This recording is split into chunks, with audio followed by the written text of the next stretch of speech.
let's talk about therapy, guys, and the effectiveness of therapy and the effectiveness of our current like mental health industry. Because I'll, I'll be very honest with you guys, I'm not a fan of the idea of going to therapy. People have told me that I should try therapy in the past based on things that I've been through and stuff like that. And actually, the Lord has freed me. So never, it's not something that is even necessary for me now. But it got me to thinking though about just the necessity of therapy and medications and all that stuff, and what it really says about us in society. Because I feel like therapy just goes to show that we as people are failing one another and loving one another well. Because in theory, right, and I always think back, like, what did people used to do before these things existed, which it seems people thrived better in the past than right now, also, might I add. So I ask myself these questions. I ask myself and I ask the Lord, I'm like, well, what would people have done in like Abraham's time? I always think of it like that, because that's the time I would love to live in. I would love to go back to living like Abraham. But anyway, how did people live in those times when they didn't have things like therapy, they didn't have things like antidepressants, blah, blah, blah? And it started to make me think that, you know, family used to be something. People used to have a village. You know, like how they say it takes a village to raise a child? I was talking about this with a friend of mine who has children, and we were talking about the fact that, you know, it takes a village to raise a child, and people come to the baby shower and people come to whatever.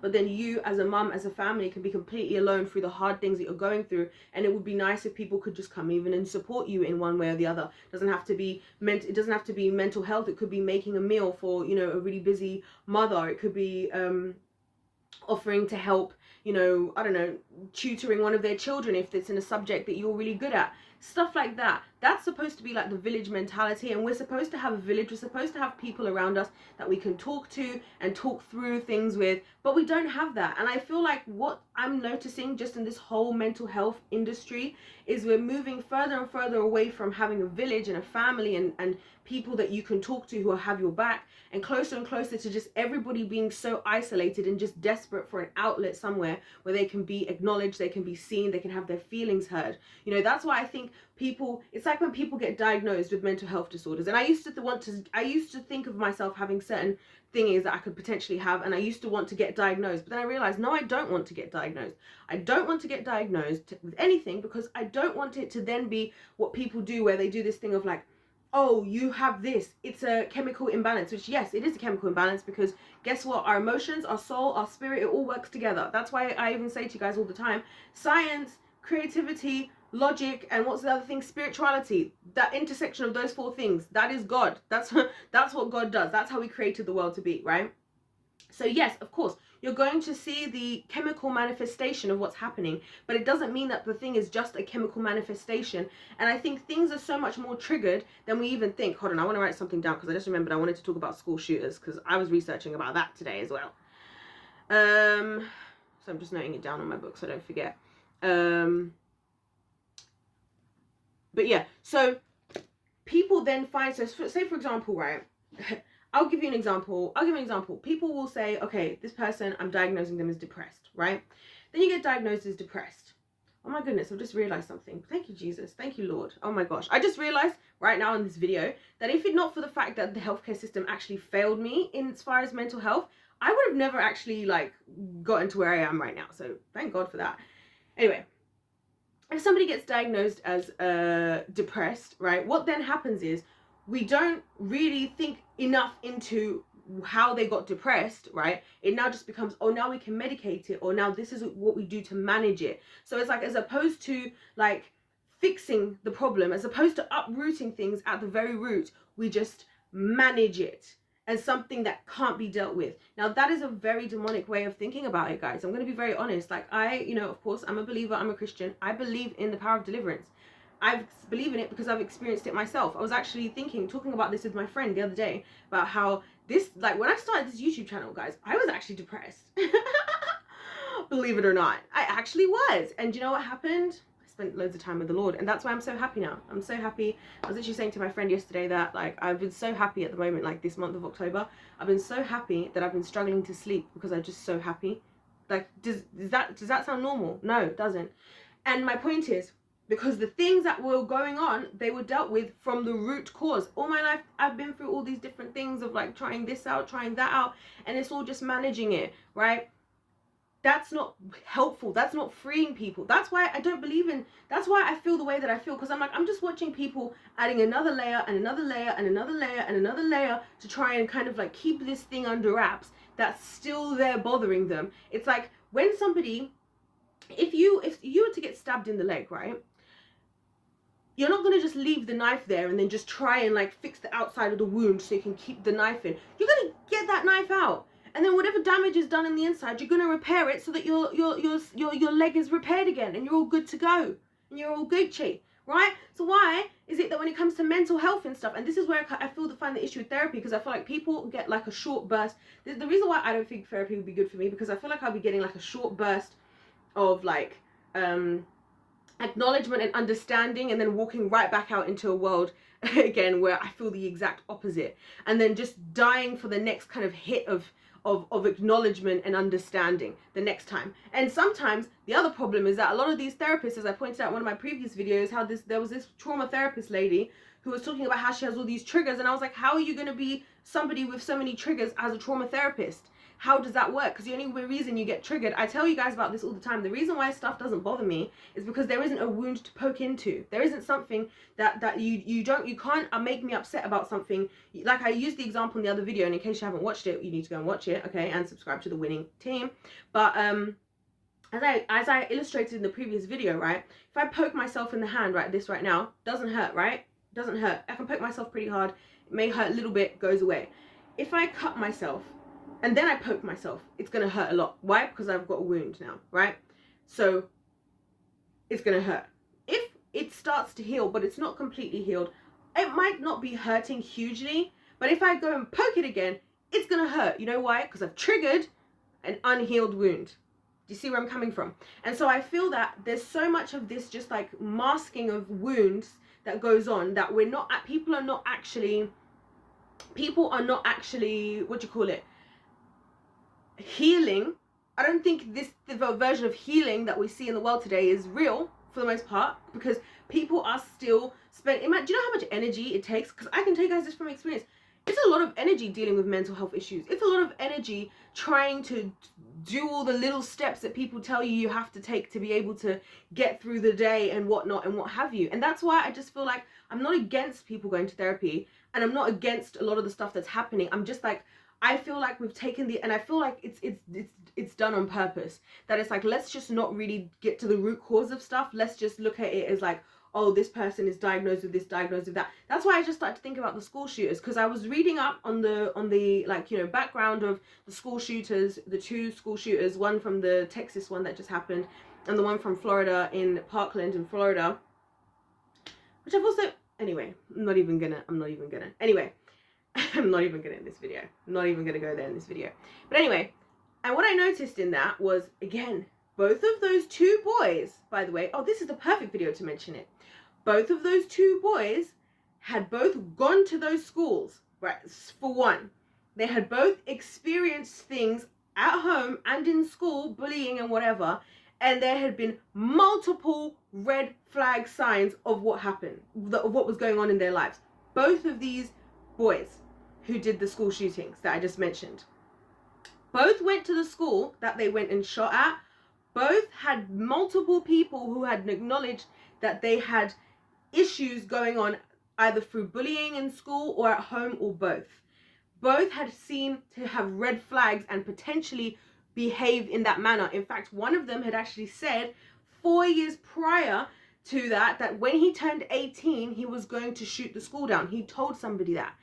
And so these people, it's not like, oh, we don't know where this came from and why are these random people choosing these innocent lives. This is why I hate when people start, and people will be like, oh yeah, they clearly were trouble, blah, blah, blah. But yeah, but where did it come from? And where were we in society? Where was the village? Where were the people looking out for those around us, right, that we're supposed to have to protect these people, right? Because it seems like both of these things, if even just a couple of adults had cared enough to take responsibility for the younger people, which we're supposed to do as adults, right, that these things could have been preventable. But you know what we do instead? And again, it's the same thing like with the medication.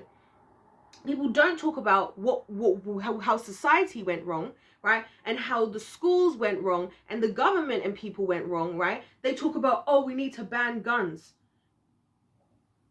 How about we stop people wanting to even shoot people in the first place?